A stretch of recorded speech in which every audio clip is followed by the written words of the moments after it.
Nous sommes toujours avec Anna Maria Lennon Duménil, chef de l'équipe dynamique spatio-temporelle des cellules du système immunitaire et directrice de l'unité Immunité et Cancer à l'Institut Curie à Paris. Anna Maria Lennon Duménil est une chercheuse fascinée par son objet de recherche. Les cellules dendritiques, les cellules macrophages à ballons, les cellules occupent une grande place dans son esprit et dans son imaginaire. Attentive à l'inattendu, Anna Maria Lennon Duménil aime se laisser surprendre et guider par les cellules. En biologie, on se doit d'être humble et d'accepter que notre capacité à imaginer et à raisonner ne peut qu'être limitée face à la complexité des systèmes vivants. Vous dites la complexité, mais j'ai envie de dire l'ingéniosité. Oui. Ce qu'il y a, c'est que quand on dit ingéniosité, on met une intention. Et ça, c'est une question maintenant métaphysique, quasiment philosophique. C'est-à-dire que moi-même, parfois, comme je parle et je pense aux cellules tout le temps, je vais avoir tendance à me référer à elles comme à des êtres humains. Donc c'est bien que je fasse le travail de me restreindre et de me souvenir qu'en fait, ce sont des objets biologiques qui ne sont pas nécessairement animés d'une intention, mais simplement qui répondent à un processus évolutif complexe et très long. Voilà, elles ont été sélectionnées pour faire des choses, d'accord, pour avoir des fonctions, pour remplir des missions qui va permettre de conserver l'homéostasie de l'organisme. D'accord, vous ne voulez pas qu'on parle d'ingéniosité, mais est-ce qu'on veut parler d'intelligence ? Ça me fait peur d'utiliser ces termes. Je préfère parler de robustesse, en fait. C'est ça ce qui est extraordinaire. C'est la robustesse des processus biologiques qui sont robustes parce qu'ils sont sélectionnés au cours de l'évolution, au cours de millions et de millions d'années. Et c'est ça ce qui les rend robustes, en fait. Ne reste que ceux qui rendent les organismes robustes, capables de conserver l'homéostasie. La vie, quoi. La vie, c'est ça.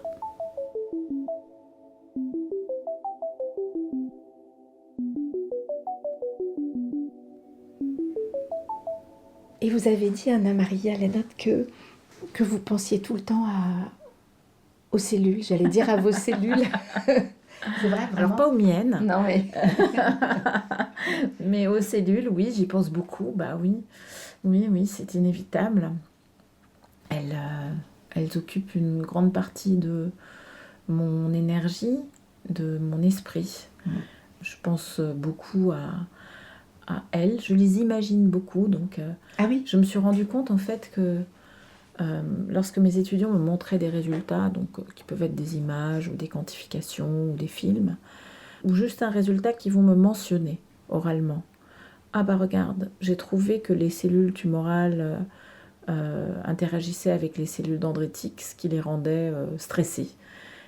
Quand l'étudiant, postdoctorant, enfin les gens qui travaillent avec moi, vont me raconter ça, moi je sais que je suis en train de me l'imaginer. Donc en fait, les cellules occupent une grande place de mon imaginaire en fait. Mais quand vous dites imaginer, alors là je vais au sens propre du mot, des images, vous avez des images. J'ai des images, j'ai une construction mentale qui me permet d'imaginer la cellule dans la tumeur entourée d'autres cellules. Ça me permet de visualiser en fait dans ma tête le processus biologique que j'étudie. Moi je suis fascinée par la cellule. En fait, l'échelle de la cellule et du tissu, c'est finalement l'échelle qui me fascine le plus. Parce que c'est celle qui correspond à mon imaginaire. Ces images de cellules occupent une très très grosse partie de mon activité spirituelle. Anna Maria Lennon Duménil dirige le département Immunité et Cancer de l'Institut Curie. Il regroupe 160 personnes et 11 équipes de recherche. Même si la direction est collégiale, Anna Maria Lennon Duménil coordonne l'ensemble des activités et cela la tient très occupée. Anna Maria Lennon Duménil a beaucoup d'autres activités que la recherche, mais rien ne la passionne plus que de regarder les résultats de ses étudiants ou de parler avec ses collègues. Pour elle, rien n'est comparable à cela. Et c'est pourquoi elle essaie de préserver la moitié de son temps à la science. Anna Maria Lennon Duménil a besoin de ses cellules, sinon elle est dans la souffrance. En 2024, Anna Maria Lennon Duménil a été élue membre de l'Académie des sciences. Le 4 juin, elle faisait son entrée sous la coupole.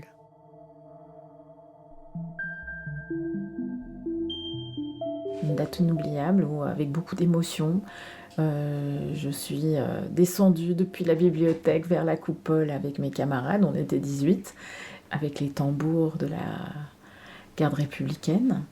Et c'était incroyable. Au moment où je me suis levée pour aller faire mon discours que j'avais changé pendant l'heure du déjeuner dans ma tête, en marchant dans la cour, ça a été un grand moment d'émotion en tout genre. J'avais peur, mais en même temps, j'étais si heureuse. J'ai mon cœur qui sortait de la poitrine. Et voilà, c'était un très beau moment de partage. C'était très beau aussi de pouvoir écouter tous mes autres collègues qui parlaient de pourquoi ils étaient là, de leur carrière, chacun dans des styles complètement différents. Voilà. Moi, j'aime beaucoup ça, j'aime la diversité des cellules et des gens aussi. J'adore cette idée qu'ensemble, parce qu'on est divers, et on est mieux en fait. Notre tout est plus que nos individualités additionnées. Parce qu'on est divers, qu'on se complémente et qu'on a cette capacité à construire des collectifs, à bouger à cette échelle. Et ça existe dans des processus biologiques. C'est lorsque va émerger, par exemple, dans un groupe de cellules, un comportement qui n'existe pas à l'échelle des cellules individuelles. Voilà, c'est l'émergence d'un comportement collectif. Et ça, je trouve que c'est extraordinaire. Ça existe chez les cellules. Ça existe chez les cellules, exactement. Il y a des comportements collectifs. Bien sûr, ça existe chez les bactéries qui ont des comportements collectifs. Et en fait, c'est extraordinaire lorsqu'on voit ça au sein de son équipe de recherche ou au sein d'un groupe de scientifiques comme les directeurs d'équipe de l'unité, les directeurs de cet institut ou au sein d'un collectif à l'Académie des sciences. Le mot diversité est un mot qui revient souvent dans la bouche d'Anna Maria Lennon Duménil. Elle fait partie du CODOS, le comité de défense des scientifiques de l'Académie des sciences, qui défend les chercheurs en danger ou vivant dans des pays où la situation politique est instable. Bien sûr, aujourd'hui, on est tous un peu effarés par la situation des États-Unis, des scientifiques américains. On est effarés, non pas parce qu'ils sont américains et qu'on considère que les scientifiques américains soient au-dessus d'autres scientifiques. C'est juste que la plupart d'entre nous, on connaît très bien les États-Unis, on a travaillé pour beaucoup aux États-Unis. Et vous avez fait votre postdoc à Harvard? C'est ça, j'ai fait mon postdoc à Harvard. Et pour nous, c'était un exemple de système inébranlable, en fait. Pour nous, c'était l'endroit où, au contraire, en fait, il y avait un véritable respect pour les scientifiques et pour la science. Contrairement à ici, par exemple, contrairement à la France, est-ce qu'on peut le dire comme ça? En fait, peut-être pas en ces termes, mais ce que je dirais, c'est que comme moi j'étais postdoctorante donc à Harvard au début des années 2000, j'ai senti au niveau de la société que j'étais considérée autrement qu'en France. C'est-à-dire qu'en France, les scientifiques, les chercheurs, il y a un petit regard, je ne veux pas dire méprisant, parce que c'est pas toujours méprisant, mais en tout cas, on a l'impression que les chercheurs sont très loin de la société et qu'ils n'apportent pas grand-chose à la société. Il y a peu de compréhension de l'importance de la recherche, comment la recherche contribue à la société et au vécu des gens qui forment cette société, c'est-à-dire au quotidien en fait. On continue en France à considérer un peu que les chercheurs sont des gens étranges qui ne servent pas à grand-chose, qui cherchent et qui ne trouvent jamais. Donc là, par exemple, ça c'est quelque chose que j'ai expérimenté beaucoup en France, lorsque je me retrouvais dans un groupe en société, on va dire, de quelqu'un qui fait cette blague, qui je crois est une blague du général de Gaulle, qui dit on veut des chercheurs qui trouvent et pas des chercheurs qui cherchent, ou quelque chose comme ça. Je me souviens plus de la citation précise. Et donc, typiquement, c'est juste la preuve qu'on ne comprend pas ce qu'est la recherche, puisqu'on trouve tous les jours, en fait. Tous les jours, on fait une expérience et on trouve quelque chose. Ce qu'il y a, c'est que ce qu'on trouve est juste une infime partie de quelque chose de beaucoup plus conséquent, qu'on va mettre des années vraiment à élaborer, et qui va avoir une contribution, soit à la génération de la connaissance, soit avec des applications après, par exemple dans le domaine biomédical. Mais est-ce qu'être membre de l'Académie des sciences, justement, ça ne vous permet pas d'aller un peu sur ce terrain-là? Alors, je fais aussi partie d'un autre comité à l'Académie des sciences qui a pour but d'analyser le système de recherche français, d'en faire ressortir ses points forts notamment, et aussi d'évaluer la vision des politiciens de ce système de recherche. Donc on veut vraiment faire une analyse du système de recherche français, quels sont ses avantages, quelles sont ses faiblesses bien sûr, et qu'est-ce qu'il y a de bien ici pour pouvoir s'appuyer là-dessus plutôt que de détruire ce qu'il y a de bien et toujours nous plaquer des choses qui viennent de l'extérieur mais qui sont peut-être pas adaptées à notre situation et en particulier à nos budgets, hein, puisque je rappelle que la France n'a pas les mêmes budgets qu'aux États-Unis, ni qu'en Allemagne, ni qu'en Angleterre. La France n'investit que 2,2% de son PIB en sciences et en recherche, alors que c'est, je crois, 3,6% en Allemagne. Donc voilà, il faut s'adapter. Anna Maria Lennon Duménil est née au Chili. Elle est arrivée en France à l'âge de 4 ans. Ses parents étaient des intellectuels engagés politiquement. Le coup d'État militaire de septembre 1973, qui a renversé le gouvernement du président Allende pour instaurer la dictature du général Pinochet, les a contraints à fuir le Chili. L'arrivée en France, pour mes parents, ça a été à la fois bien sûr la perte et le déchirement, mais aussi ils ont découvert un monde pour eux extraordinaire. C'est-à-dire que cet amour du savoir, de la connaissance, cette envie d'apprendre, enfin, cette valorisation de la connaissance, vraiment, pour eux, c'était quelque chose de très fort, très précieux qu'ils ont découvert. Et donc, ils nous ont beaucoup encouragés, enfin moi, puisque j'étais déjà née, mais ma sœur qui est née en France aussi, bien sûr, à faire des carrières et des études, toujours dans cette idée que ce qu'il y a de plus beau, c'est le savoir. C'est de savoir et de connaître. C'est ce qui nous rend des gens meilleurs, en fait.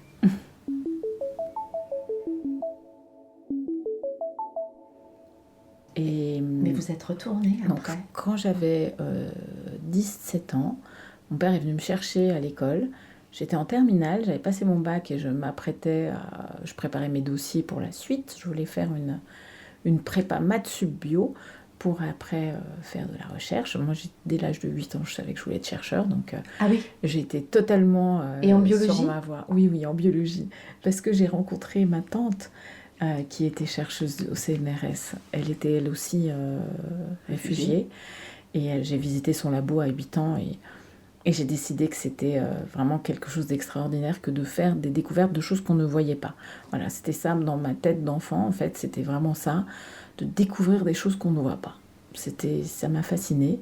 Et donc ça, c'était pour la petite histoire.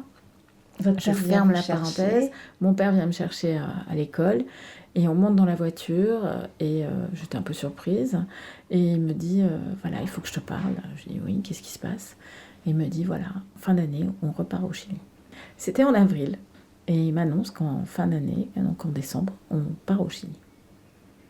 Et là, ça a été assez spécial parce qu'il s'était imaginé que j'allais crier, pleurer, etc. Et en fait, pas du tout. J'ai eu le sentiment que c'était ça, mon destin, en fait. Je me suis sentie totalement animée d'un sentiment de victoire, que finalement, après 13 années, on allait repartir au Chili. Mais qu'est-ce qui motive vos parents À repartir, Ouais. la famille, d'être avec la famille. Et Pinochet était encore au pouvoir. Alors Pinochet allait perdre, et on soupçonnait en fait que Pinochet allait perdre le référendum qui était en octobre. Donc ça c'était en avril, et le pari c'était qu'en octobre, Pinochet perdait le référendum. Ce qui a été le cas. Il a perdu. Mais comment ça s'est passé pour vous, Anna Maria, même si quand votre père vous a annoncé ça dans la voiture à la sortie du lycée, vous vous êtes dit c'est normal. Après, sur place, quand vous arrivez au C'était Chili, génial, c'était la plus belle année de ma vie. C'était extraordinaire. Je suis revenue dans mon pays, celui qu'on avait pleuré, que j'avais pleuré à travers mes parents depuis 14 ans. Et j'ai pu participer à ce processus de retour à la démocratie, puisque Pinochet avait perdu le référendum 2 mois avant qu'on arrive. Et par ailleurs, il y avait l'élection présidentielle qui se préparait. Donc toute cette année-là, il y avait une année où j'ai pu participer à ce retour à la démocratie de mon pays. Donc je me suis impliquée évidemment dans des mouvements politiques étudiants, etc. Et c'était un moment extraordinaire. C'était un moment de grâce en fait dans ma vie. Bah oui. Ouais, c'était un moment de grâce dans ma vie. Mais j'aimais beaucoup la vie au Chili. J'étais très heureuse au Chili. Non, mais c'est un moment de grâce pour tout le pays. C'était un moment de grâce, et d'être là et de vivre ça La là. fin de Pinochet. C'était extraordinaire. Et j'ai beaucoup remercié mon père d'avoir pris cette décision.